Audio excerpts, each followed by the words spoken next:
আমরা এখন অববর্তন বা হচ্ছে ডিফ্রাকশনের জন্য ম্যাথ শুরু করব। তো আমরা কিন্তু থিওরি পার্টে পড়ে এসেছি যে অববর্তনের জন্য একটা স্লিট থাকে বা চিট থাকে, আর যদি অনেকগুলো থাকে সেটাকে আমরা বলি হচ্ছে ডিফ্রাকশন গ্রেটিং বা হচ্ছে অববর্তন গ্রেটিং।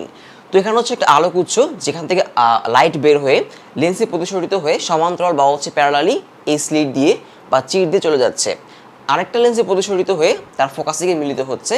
সো আমরা এখানে একটা উজ্জ্বল আলো পাবো, মানে হচ্ছে একটা লাইট ফ্রিঞ্জ পাবো। আচ্ছা, মানে উজ্জ্বল ডোরা পাবো। এখন অববর্তন বা হচ্ছে ডিফ্রেকশনের ডেফিনেশন কি ছিল? ডেফিনেশন ছিল আলোক রশ্মি কোনো ধার ঘেঁষে যখন যাবে, এই যে ধার বা হচ্ছে সাইট, আলোক রশ্মি যখন কোনো ধার ঘেঁষে যাবে তখন সে তার পথ থেকে বেঁকে যাবে। তার মানে আমরা যদি এখান থেকে একটু বাঁকানো আলোক রশ্মি আঁকি তাহলে জিনিসটা এরকম হবে, তাই না? আমি যদি ধরি যে আলোক রশ্মি এখানে এসে একটু বেঁকে গেল,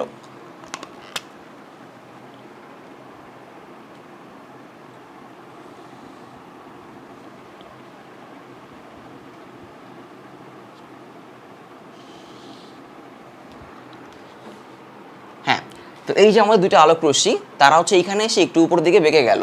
তো তারা আসলে শুধু উপর দিকেই বাঁকাবে না, সব দিকেই বাঁকাবে। আমরা থিওরি পার্টে এটা খুব ভালো মতো বুঝেছিলাম। এখন যেহেতু তারা কি সমান্তরাল, কি হবে তারা? যেহেতু সমান্তরাল তারা হচ্ছে ফোকাস তল, যেহেতু এই পয়েন্টটা ছিল ফোকাস, এর উপরে নিচে কোথাও গিয়ে মিলবে। তো যেহেতু তারা উপর দিকে গিয়েছে তারা উপরে কোনো পয়েন্ট এসে মিলবে। এখন আমি ধরলাম তারা হচ্ছে এই পয়েন্টে এসে মিলবে। সো আমি এদেরকে এই পয়েন্টে মিলাই।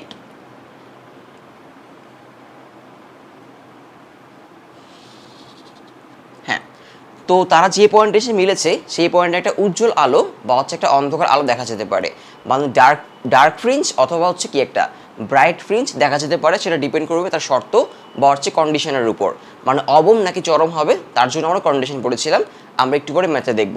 তো এটা ছিল আমার ডিফ্রেকশন বা হচ্ছে অববর্তন, যে আলো যখন যাবে, আলো সরলরেখা বরাবর বা স্ট্রেট লাইন বরাবর যাওয়া ছাড়াও কি হবে, এই ধার ঘেঁষে একটু বেঁকে যাবে, উপর দিকেও বাঁকবে নিচের দিকেও বাঁকবে, যার কারণে দেখা যাবে শুধু এই পয়েন্টে উজ্জ্বল আলো ছাড়াও তার উপরেও কী হবে, আস্তে আস্তে উজ্জ্বল ডোরা পাওয়া যাবে, আর নিচের দিকেও আস্তে আস্তে কি উজ্জ্বল ডোরা পাওয়া যাবে।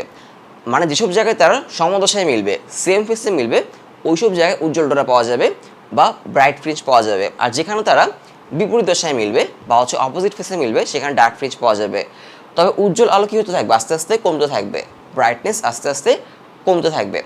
আচ্ছা, তো ম্যাথ শুরু করি। এখানে বলা হচ্ছে প্রথম চরমগুলোর কৌণিক ব্যবধান বা হচ্ছে অ্যাঙ্গুলার ডিস্টেন্স কত। আমরা যখন ব্যতিচার নিয়ে ম্যাথ করেছিলাম, ব্যতিচার বা হচ্ছে ইন্টারফারেন্সের একদম লাস্ট ম্যাথটা হচ্ছে আমরা কৌণিক ব্যবধান নিয়ে করেছিলাম। মানে হচ্ছে এই যে এই পয়েন্টটা, আমি যদি এখান থেকে একটা দাগ কাটি, এখান থেকে যদি আমি একটা এই যে এই লেন্সের সেন্টার দিয়ে যদি আমি একটা দাগ কাটি, তাহলে খেয়াল করে দেখো এটা কিন্তু আমার সেন্টারে কি করবে, একটা অ্যাঙ্গেল তৈরি করবে, তাই না? এই জিনিসটা মানে এই ফ্রিঞ্জ বা হচ্ছে ফ্রিঞ্জ বা ডোরা সেন্টারে একটা অ্যাঙ্গেল তৈরি করবে। তো কতটুকু অ্যাঙ্গেল তৈরি করলো সেন্টারে? আমি যদি এখান থেকে একটা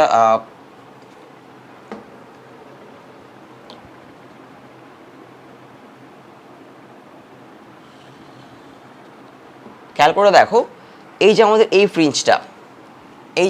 ফ্রিঞ্জটা সে আসলে সেন্টারে এতটুকু একটা অ্যাঙ্গেল তৈরি করে, সেটা এতটুকু একটা অ্যাঙ্গেল তৈরি করে, তাই না?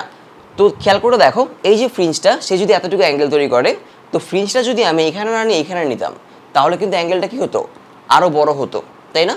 তো এই যে আমার দুইটা ফ্রিঞ্জ বা হচ্ছে ডোরা, এদের মাঝখানে যে অ্যাঙ্গেলের ডিফারেন্স সেটাকে আমরা বলছি হচ্ছে কৌণিক ব্যবধান বা হচ্ছে আমাদের অ্যাঙ্গুলার ডিস্টেন্স। আচ্ছা, তো বলা হচ্ছে প্রথম চরমগুলোর কৌণিক ব্যবধান কত। প্রথম চরম মানে হচ্ছে ফার্স্ট ডার্ক ফ্রিঞ্জ, প্রথম চরম মানে হচ্ছে ফার্স্ট ব্রাইট ফ্রিঞ্জ, মানে এই পাশে একটা ব্রাইট ফ্রিঞ্জ হবে প্রথম এবং এই পাশেও হবে, তাই না? মানে ফার্স্ট ব্রাইট ফ্রিঞ্জ তো এখানেও হবে আবার এখানেও হবে। তো এদের মাঝখানে যে অ্যাঙ্গেলের ডিস্টেন্স সেটাকেই বলছি আমরা কি, কৌণিক ব্যবধান। তো কী কী দেওয়া আছে একটু খেয়াল করে দেখো। কেউ একজন ল্যাবে 600 ন্যানোমিটার তরঙ্গ দৈর্ঘ্য, তার মানে ল্যামডা হচ্ছে আমাদের কত, ল্যামডা হচ্ছে 600 ন্যানোমিটার বা হচ্ছে 610⁻⁻9 মিটার। মানে আমাদেরকে জন্য কি দেওয়া আছে, ল্যামডা দেওয়া আছে 2 মাইক্রোমিটার প্রস্থের চিরে। তো খেয়াল করে দেখো এখানে চির বা হচ্ছে স্লিট একটা, যখন দেখবো যে চির বা স্লিট একটা, তার মানে এটা হচ্ছে অববর্তন বা হচ্ছে ডিফ্রেকশন থেকে আসা ম্যাথ। এখানে এ হচ্ছে আমাদের 2 মাইক্রোমিটার, মানে 2 × 10⁻⁻6 মিটার চিরে আপতিত করে 9টি চরমবিন্দু পাবে মনে করলো। মানে কেউ একজন ল্যাবে একটা এক্সপেরিমেন্ট করলো এবং সে মনে করলো সে 9টা চরমবিন্দু পাবে, মানে 9টা ব্রাইট ফ্রিঞ্জ পাবে। ওকে, আচ্ছা, তো প্রথম চরমগুলোর কৌণিক ব্যবধান কত? তো আমি যেটা বললাম যে আলোক রশ্মি কী হবে, উপর দিকেও ছড়াবে নিচের দিকেও ছড়াবে, তার মানে আমরা উপর দিকে কী পাবো, উপর দিকে পর্যায়ক্রমে আলো অন্ধকার আলো অন্ধকার আলো অন্ধকার পাবো, আর নিচের দিকেও সেমভাবে ফ্রিঞ্জ পাবো, ডার্ক আর ব্রাইট ফ্রিঞ্জ পাবো।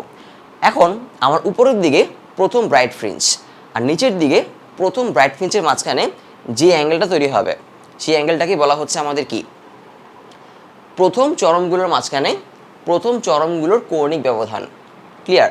সো আমি যেটা লিখবো, ফর্মুলা লিখবো, আমরা জানি অববর্তন বা হচ্ছে ডিফ্রেকশনের জন্য, অববর্তন বা ডিফ্রেকশনের জন্য ব্রাইট ফ্রিঞ্জ তৈরির শর্ত বা হচ্ছে কন্ডিশন কি ছিল, ছিল হচ্ছে পথ পার্থক্য এ সাইন থিটা, পথ পার্থক্য বা হচ্ছে পাথ ডিফারেন্স এ sine theta equal two 2n+1 λ/2। এটাকে চাইলে এভাবে তুমি লিখতে পারো n+12 ল্যামডা, একই কথা, কারণ এই যে 2 দিয়ে এই 2 দিয়ে ডিভাইড করে দেওয়া, তো সমস্যা নেই, এভাবে লিখলেও চলবে, এভাবে লিখলেও চলবে। আচ্ছা, তো এটা ছিল আমার কি চরম বা হচ্ছে ব্রাইট ফ্রিঞ্জ তৈরির শর্ত, যেটা ছিল ব্যতিচার বা হচ্ছে ইন্টারফারেন্সের ঠিক উল্টা। আচ্ছা, তো আমাদের বলা হচ্ছে প্রথম চরমগুলোর কৌণিক ব্যবধান কত। সো আমরা এখানে সবই জানি, ল্যামডা জানি, এ জানি, আর এন বসাবো কত, এন বসাবো হচ্ছে 1, কারণ প্রথম চরম বা হচ্ছে ফার্স্ট ব্রাইট ফ্রিঞ্জ চাওয়া হচ্ছে, আর এটা হচ্ছে ব্রাইট ফ্রিঞ্জের জন্য শর্ত। আর অন্ধকার বা হচ্ছে ডার্ক ফ্রিঞ্জ যদি বলতো, আমি লিখতাম হচ্ছে a sine theta equal to n lambda, যেটা ছিল আমার ডার্ক ফ্রিঞ্জ তৈরির শর্ত, অববর্তন বা হচ্ছে ডিফ্রেকশনের জন্য। সো আমরা এখানে সব ভ্যালু বসাবো, বসিয়ে এই থিটা বের করবো। এই থিটাটাই হচ্ছে আমার এই যে এই থিটা, মানে এই যে ফ্রিঞ্জটা এটা এই লেন্সের সেন্টারে কতটুকু অ্যাঙ্গেল ক্রিয়েট করে। আচ্ছা, তো এরপর আমি লিখি যে সাইন থিটা ইকুয়াল টু আসবে হচ্ছে আমাদের 2 × 1, তাই না, 2 × 1 + 1, আর ল্যামডা কত 610⁻⁻9, নিচে 2, এ কত আমাদের 2 × 10⁻⁶, মানে আমি যেটা করলাম এই যে এটাকে এখানে নিয়ে আসলাম, ভ্যালু বসালাম, তো এখান থেকে আমাদের আসবে হচ্ছে, আমি যদি ক্যালকুলেট করি 0.45, মানে সাইন থিটা হচ্ছে 0.45, অতএব theta equal two sign inverse 0.45, sign inverse 0.45 যদি আমি লিখি, তাহলে থিটা চলে আসবে হচ্ছে আমাদের 26.74 ডিগ্রি। তার মানে এই যে ফ্রিঞ্জটা, মানে প্রথম ব্রাইট ফ্রিঞ্জ এই সেন্টারে এতটুকু অ্যাঙ্গেল কী করে তৈরি করে, তাহলে প্রথম ব্রাইট ফ্রিঞ্জ যদি এদিকে এটা হয়, সো এই পাশেও আমার কি আছে, প্রথম ব্রাইট ফ্রিঞ্জ আছে, এবং সেও কি করবে সেন্টারে একটা অ্যাঙ্গেল তৈরি করবে, তাই না। তো এই দুজনের মধ্যে আমার অ্যাঙ্গুলার ডিস্টেন্স হবে হচ্ছে 2 থিটা, কী হবে 2 থিটা, মানে 2 × 26.74। তো আলটিমেটলি কত চলে আসবে এটা আমাদের, যদি আমি মাল্টিপ্লাই করি 53.48 ডিগ্রি। আচ্ছা, তো এখানে চাওয়া হচ্ছিল প্রথম চরম বা হচ্ছে ফার্স্ট ব্রাইট ফ্রিঞ্জের মাঝখানে কৌণিক ব্যবধান। তো যদি এখানে বলা হতো যে, যেমন আমরা ব্যতিচারের ম্যাথের ক্ষেত্রে, ব্যতিচার বা হচ্ছে ইন্টারফারেন্সের একদম লাস্ট ম্যাথের ক্ষেত্রে আমরা কি দেখেছিলাম, চাওয়া হচ্ছিল দশম কি, মানে 10 নম্বর ব্রাইট ফ্রিঞ্জ আর 10 নম্বর ডার্ক ফ্রিঞ্জ। এখন 10 নম্বর ব্রাইট ফ্রিঞ্জ যদি এখানে হয়, তাহলে 10 নম্বর ডার্ক ফ্রিঞ্জ হবে হচ্ছে এইখানে। তো কী করতে হবে, দুইটার জন্যই থিটা বের করে মাইনাস করতে হবে।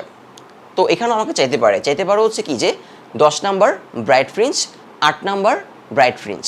তো 10 নাম্বারের জন্য একবার কী বের করবো, 10 নাম্বারের জন্য একবার মানে n 10 ধরে একবার থিটা বের করবো, n 8 বসিয়ে বা 8 বসিয়ে আবার থিটা বের করবো, দুইটা থিটা মাইনাস করবো, সেটাই হচ্ছে আমার কৌণিক ব্যবধান, মানে অ্যাঙ্গেলগুলোর যে ডিফারেন্স সেটাকেই কৌণিক ব্যবধান বা হচ্ছে অ্যাঙ্গুলার ডিফারেন্স বলে। আচ্ছা, তো আমরা প্রথম ম্যাচটা করে ফেললাম। এরপরে বলা হচ্ছে উদ্দীপকের ধারণা সঠিক হবে কিনা। উদ্দীপকের কী ধারণা, বলা হচ্ছে 9টি চরম বিন্দু পাবে, মানে টোটাল 9টা ব্রাইট ফ্রিঞ্জ পাবে। এটা হচ্ছে যে এক্সপেরিমেন্ট করেছিল সে ধারণা করছিল আর কি। তো আসলেই পাবে কিনা আমরা দেখি। সো আমরা পরের ম্যাথটায় যাই। এই ফর্মুলা থাকবে, কোনো সমস্যা নেই, কারণ এখানে কি বলা হচ্ছে 9টা চরম বিন্দু বা হচ্ছে 9টা ব্রাইট ফ্রিঞ্জ। সো এটা হচ্ছে আমার ব্রাইট ফ্রিঞ্জের জন্য কন্ডিশন। সো আমরা যেটা করব, এখানে থিটা বসাবো। থিটা কত বসাবো? থিটা বসাবো হচ্ছে 90 ডিগ্রি। কেন 90 বসাবো? 90 বসাবো কারণ হচ্ছে এই যে আমাদের থিটা, এই থিটা ম্যাক্সিমাম 90 পর্যন্ত হতে পারে। তো আমরা যদি থিটা 90 বসাই, তাহলে আমরা থিটা 90 বসিয়ে আমি যে এনটা পাবো সেই এনটা হবে ম্যাক্সিমাম। আবারও বলি, থিটা 90 বসিয়ে আমি যে এক্সটা পাবো সেই এনটা হবে কি ম্যাক্সিমাম। কেন খেয়াল করে দেখো, এই যে সাইন থিটার ভ্যালু ম্যাক্সিমাম কত হতে পারে? 1 হতে পারে, তাই না? সাইন থিটার ভ্যালু ম্যাক্সিমাম কত হতে পারে? 1 হতে পারে, যখন থিটা ইকুয়াল টু কত হবে? 90 ডিগ্রি হবে, তাই না? এই জন্য আমরা যেটা কত বসাবো? 90 বসাবো। 90 বসিয়ে এখান থেকে এনটা বের করবো, আর এন হচ্ছে আমার ফ্রিঞ্জ নাম্বার। তো থিটা ইকুয়াল 90 বসিয়ে আমি যে এন পাবো সেটা হয় ম্যাক্সিমাম এন নাম্বার। সো আমরা ম্যাথটা শুরু করি। যেটা বসাবো 90, আর এ তো আমরা জানি, তাই না? এই জানি, ল্যামডা জানি। তো প্রথমে যেটা করব, এই 2 আর ল্যামডাকে এই পাশে নিয়ে আসি। তাহলে হবে 2a by lambda sine theta, এ পাশে হচ্ছে আমার 2n প্লাস 1। আচ্ছা, এরপর যেটা করব আমরা এখানে সব ভ্যালু বসাবো, আর লিখতে পারি 2n plus 1 2a by lambda sine theta. এরপরে যেটা করতে পারি, এই যে 1টাকে পাশে নিয়ে যাই, তাহলে কি হবে? 1টাকে পাশে নিলে হবে হচ্ছে -1। এরপর কি করতে হবে? এই যে 2, এই 2 দিয়ে সবাইকে ডিভাইড করতে হবে। সো আমার আসবো হচ্ছে n equal to a by lambda sine theta minus half. মানে 2 দিয়ে সবাইকে ডিভাইড করলে এই 2 চলে যাবে, কাটা যাবে, আর হচ্ছে এটা হাফ হয়ে যাবে। এখন ভ্যালু বসাই। এ হচ্ছে আমাদের 2 10 টু দি পাওয়ার -6, ল্যামডা হচ্ছে আমাদের 600 10 টু দি পাওয়ার -9, মানে হচ্ছে ন্যানোমিটার থেকে মিটারে নিয়ে গেলাম। আর সাইন তো 90, তাই না? সাইন 90 হচ্ছে 1 মাইনাস হাফ। তো যদি আমরা এটা ক্যালকুলেট করি, আমি এন পেয়ে যাবো হচ্ছে 2.83। আমাকে ফ্র্যাকশন বাদ দিয়ে ধরতে হবে হচ্ছে 2। ফ্র্যাকশন বাদ দিয়ে কত ধরতে হবে? 2 ধরতে হবে। তার মানে কি পাবো আমরা 2টা চরম বিন্দু বা হচ্ছে ব্রাইট ফ্রিঞ্জ পাবো, কিন্তু সেটা শুধু একটা ডিরেকশানে, মানে উপরের দিকে অথবা নিচের দিকে। তাহলে টোটাল কতগুলো ব্রাইট ফ্রিঞ্জ পাবো? টোটাল পাবো হচ্ছে, টোটাল ব্রাইট ফ্রিঞ্জ বা হচ্ছে চরম বিন্দু পাবো হচ্ছে আমি 2, উপরে 2টা, নিচে 2টা, আর একদম সেন্টারে একটা। কারণ একদম সেন্টারে কিন্তু কি তৈরি হয়? একদম সেন্টারে ব্রাইট ফ্রিঞ্জ তৈরি হয়, এবং সেটাকে আমরা 0 নাম্বার ধরি।